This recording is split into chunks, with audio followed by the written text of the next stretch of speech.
incontournable de l'alimentation quotidienne, la tomate est un fruit très consommé. Cependant, de nombreuses contraintes sont liées à sa production et à sa transformation. C'est pour faire l'état des lieux sur cette spéculation et trouver les voies et moyens dans la facilitation de sa production et de sa pérennisation qu'un colloque scientifique s'est tenu du 27 au 29 juillet 2022 à l'université d'Abomey-Calavi. Placé sur le thème « La recherche scientifique face aux défis de la production durable et de la valorisation de la tomate dans un contexte de changement climatique ». La cérémonie de lancement s'est déroulée en présence des autorités ministérielles ainsi que des acteurs du domaine agricole au Bénin en relation avec leurs homologues d'Afrique et d'Europe. Lorsqu'on parle de tomates, c'est pratiquement la vie au niveau de nos foyers, puisque bien manger, ça fait partie aussi de la vie. Mais ce qui est extrêmement choquant au niveau de cette filière, c'est que la production se fait pratiquement... C'est-à-dire on a le produit sur le marché à une même période. Si bien que les prix sont vraiment sacrifiés, qu'on sort au détriment des producteurs. Également aussi, on a des problèmes de conservation de ce produit. J'espère que les communications iront dans ce sens-là. Ceci pour le bonheur de nos producteurs. Le représentant de l'INRAB revient sur d'autres contraintes plus profondes auxquelles font face les produits maraîchers, dont la tomate. L'état des lieux de la filière des cultures maraîchères au Bénin, à l'instar des pays de l'Afrique de l'Ouest, a révélé d'importantes contraintes telles que la faible productivité liée, entre autres, à l'utilisation d'intrants, semences, engrais, pesticides non spécifiques et de mauvaise qualité. La faible maîtrise de l'eau qui limite la production des produits maraîchers, en tout temps, surtout au cours de la contre-saison. La pression des maladies, viroses, flétrissements bactériens et ravageurs Bemisia tabaci, acariens, chenilles, dont Tuta absoluta. La faible adoption des technologies de production et de transformation. Il est important de souligner ici que la faible transformation engendre d'énormes pertes post-récolte qui entraînent parfois le manque de produits maraîchers sur le marché. La qualité des personnalités ici présentes me rassure quant à l'atteinte des objectifs de ce colloque à travers les résultats qui sortiront du présent atelier. Si le but de cette rencontre scientifique est de faire un état des lieux de la tomate et de trouver des solutions, il n'en demeure pas moins que de nombreuses recherches ont été menées et des contributions importantes ont été apportées afin de dynamiser la culture maraîchère. L'une des ressources les plus importantes pour rendre compétitifs nos produits agricoles et agroalimentaires, c'est la recherche scientifique universitaire, à travers sa contribution à la structuration d'un système sectoriel d'innovation adapté à la satisfaction des besoins et au développement induit par la croissance des marchés. Il est donc évident que la recherche scientifique est un levier plus qu'important pour l'accroissement de la productivité et l'accès au marché de par les nouvelles technologies et les innovations. Il urge donc que les résultats de cette recherche soient valorisés pour permettre aux acteurs du développement durable d'avoir accès aux nouveautés. Il y a eu d'abord l'appui à la structuration de la fêtière des producteurs maraîchers, la FENOMA, et des tables filières. Et nous avons pu appuyer dans cette période 12 115 producteurs maraîchers. Et nous avons aménagé à cette date 1490 hectares de superficie maraîchère. Nous avons renforcé la résilience de 6 965 producteurs maraîchers face aux effets du changement climatique. Malgré ces succès obtenus, de nombreux chantiers restent encore ouverts au niveau du projet dans l'optique de la professionnalisation et de la spécialisation de la filière maraîchage. Pour le représentant du ministre de l'Agriculture, de l'Élevage et de la Pêche, la tomate pourrait même avoir un rôle médiateur entre les pays et être un élément créateur de richesse.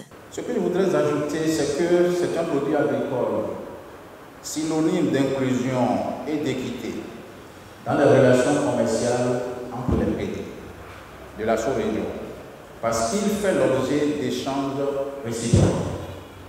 Les grands pays en fournissent aux petits pays, les petits pays en fournissent aux grands pays, les pays les plus arrosés en fournissent aux pays les moins arrosés, et les pays les moins arrosés en fournissent aux pays arrosés. Cela veut dire que chaque pays a sa fenêtre d'opportunité pour produire avantageusement la tomate, et cela structure les échanges entre nos pays et crée une certaine interdépendance. Je suis tenté de dire que la tomate pourrait, à certains égards, structurer les relations entre l'agriculture et la diplomatie dans notre sous-région.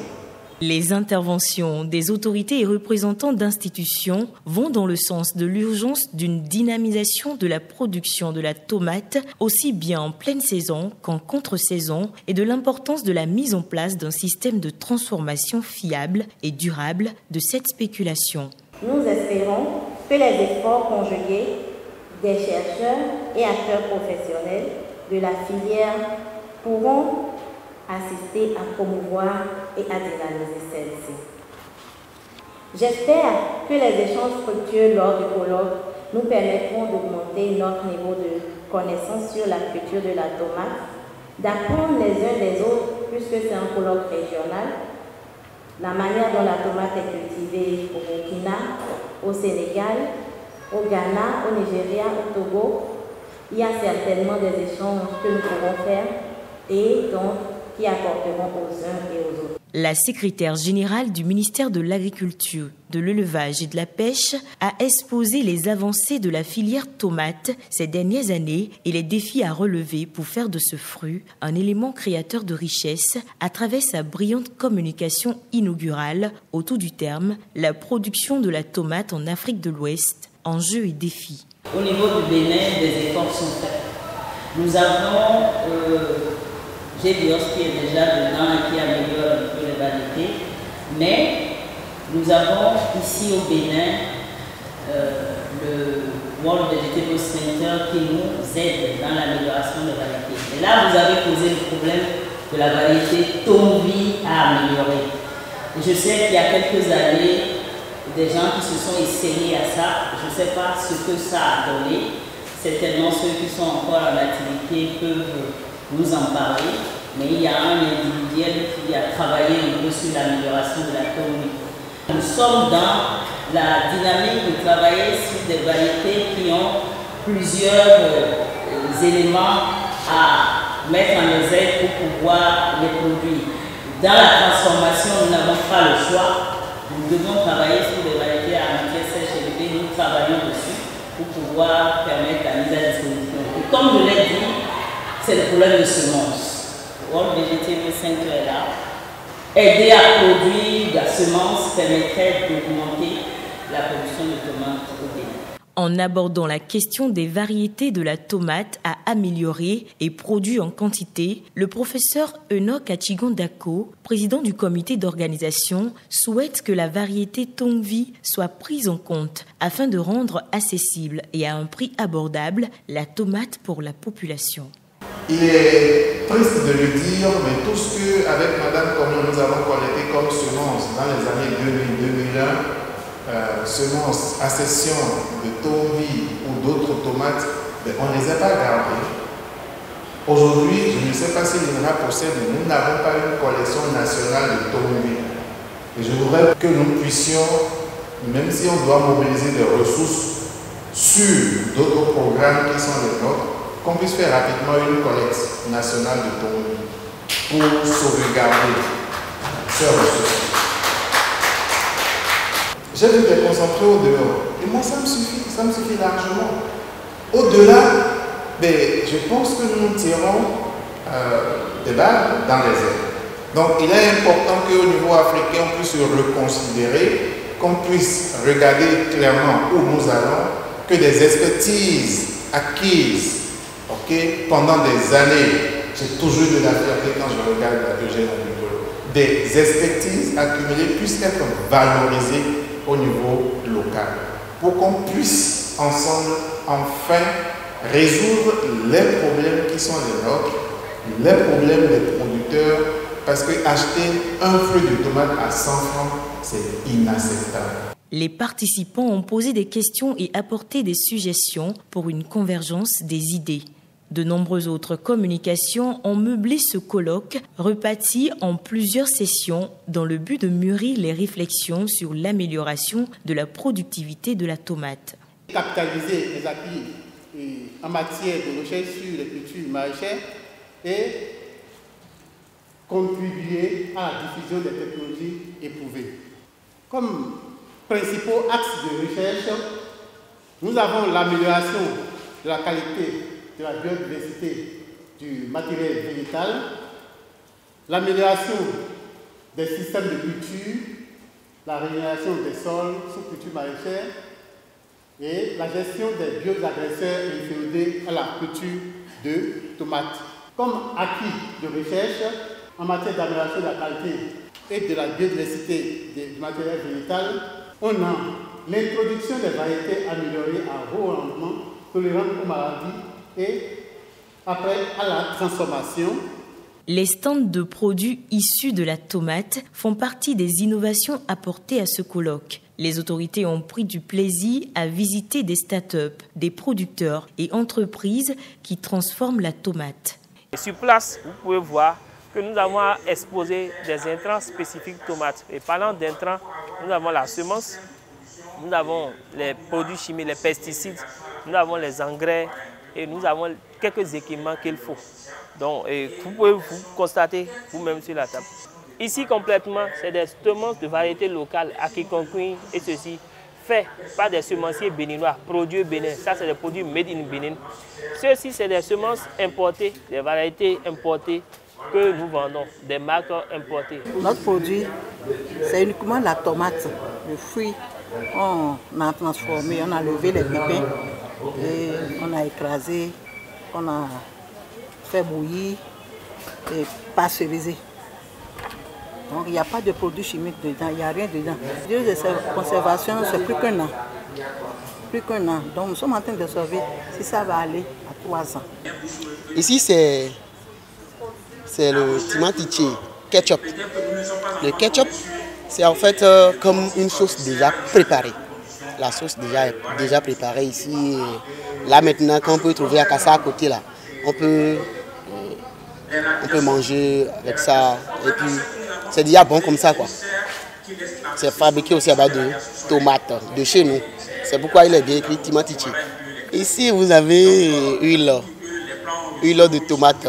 C'est fabriqué à base de tomates. D'ici, à partir de l'huile jusqu'aux crèmes, je vais vous dire que c'est uniquement les produits cosmétiques. Ceci, on n'utilise pas, on utilise pour passer sur le visage, un peu sur le corps, quoi.